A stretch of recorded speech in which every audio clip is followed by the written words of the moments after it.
Have you ever felt that the world is way more complicated than it needs to be?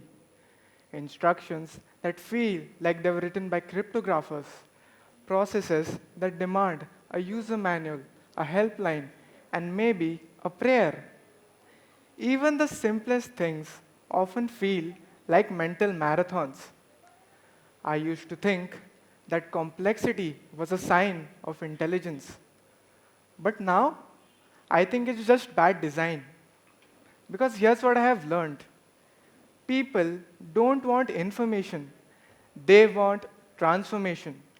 And often, that begins with simplicity. The idea I'm going to share today is simple. The most impactful ideas are the simplest ones, when expressed clearly and courageously. Let me start with a question. How many of you have ever found yourself thinking, why hasn't anyone fixed this yet? Maybe it's the pothole you see every morning, that delayed local train, the constant pileup of food delivery receipts. Or maybe it's something bigger, like a health issue or access to clean water. And here's what's powerful about this question. Every time you ask, why hasn't anyone solved this? You have already taken the first step towards becoming an innovator. Innovation doesn't begin with an invention. It begins with noticing. It begins with taking a decision to stop accepting things as they are and start imagining how they could be. And that is just what I'm about to explore today, about how the change we choose doesn't start with genius or money, but with mindset, and how two of the most basic problems, clean water and bill receipts, gave rise to two solutions that changed how we see innovation itself. Let's begin with water. Not a new problem, right? And that's exactly the issue. We have heard this phrase, water scarcity, so often it's become background noise. We have stopped questioning it. And here's the irony. According to the Central Water Commission, India receives enough rainfall to provide over 1,600 cubic meters of water per person every year. That's more than enough. And yet, clean drinking water access still is an issue in India. It's not a system that's a problem. It's the innovation that needs a bit of redesigning. It all started with a college competition, part of a socio-cultural fest under the National Service Scheme, NSS. As an NSS volunteer of our unit at the time, I was actually really excited about this new challenge to create an eco-friendly product that actually solves a real-world problem. And that's where a simple idea took shape. A small water filtration model built with nothing fancy, just cotton, sand, charcoal, and gravel. Basic, yes, but powerful enough to turn rainwater into drinkable water. It's not some futuristic invention, but in the right hands, with the right intent, it becomes a real solution. And the best part? It wasn't a startup pitch. It wasn't funded by a grant. It was built by students in a college fest. Students with zero background in environmental science, but full background in Jugaad, using pocket money and not venture capital.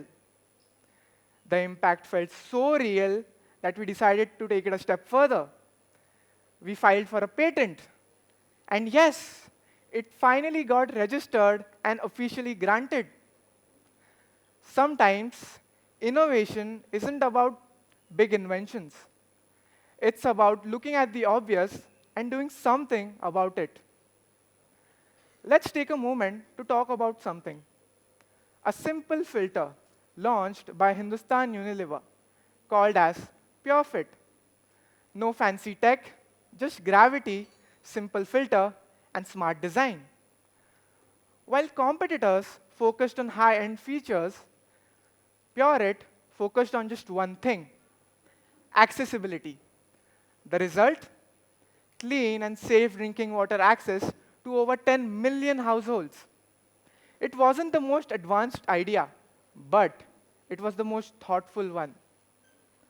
Sometimes innovation isn't about adding more, it's about how to make it work for more people. Now, let's shift to something far less dramatic: bills. Yes, bills. Paper receipts. Those tiny slips of proof that we end up collecting like Pokemon. They seem harmless until you realize they are everywhere. And frankly, kind of a mess. Because sometimes we go fully digital with payments and then rewind back to paper for receipts. We spend hundreds, even thousands, and then wonder where our money went. We throw receipts, we lose them, they fade, they clutter wallets and add to landfills. This isn't a paper problem, it's a system problem. And that's where digital billing steps in. Strangely enough, for us, it began the way most great ideas don't. With the three of us, I, Miss Vaishnavi Jadhav, and Mr. Aryan Taute, caught in yet another classical brainstorming session, which mostly involved ceiling tiles and quiet despair. That's when Aryan voiced what we all had experienced, but never questioned. Why is it that supermarkets provide us with bills that no one ever reads, and small stores don't even provide with one? That's when it hit us. What if we built a digital platform for e-bills? We called it Invoicy. Because why not? I checked the trademark site, and to our surprise, it was available. That's when we realized we had created something innovative. We walked away with something more important: the realization that innovation isn't about million-dollar ideas or fancy labs, just the right mindset and a friend who complains at the right time. Just imagine if you had all your receipts in one place, on your phone. Imagine if all your monthly spending habits were automatically categorized, or if small vendors were able to generate secure e-bills just like large stores. This isn't just a feature, it's empowering, because information, especially financial information, should be in the hands of the user, right? And not buried in some drawer or lost in someone else's system. And digital billing doesn't just save paper, it saves you from the eternal: where on the earth is that bill? During returns, tax filings, or when customer care says they have never heard of you. Whenever we talk about innovation, we focus so much on what's missing. We don't have the tools, we need funding, we are not experts. But the real blocker, it's not the lack of resources, it's the belief that only certain people can create solutions.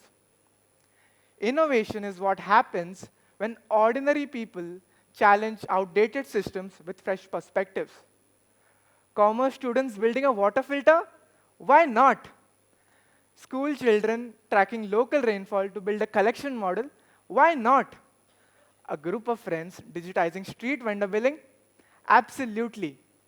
The power of why not is greater than we realize. We live in a world obsessed with big ideas: startups, unicorns, Shark Tank pitches. But let me offer an alternative. What if we glorified small actions instead? What if a simple filter improved an entire school's health metrics? It's possible, and it's happening. So, if you have an idea, a frustration, just start. Not next month, not when it's perfect. Start today, start small, start now. At the end of it all, here's what I hope stays with you. You don't need to be the smartest person in the room. You don't need a grant. You don't even need permission. all you need is a question worth solving and the courage to try. That is the change I chose, to stop waiting and to start building. And today, I invite you to do the same. Thank you.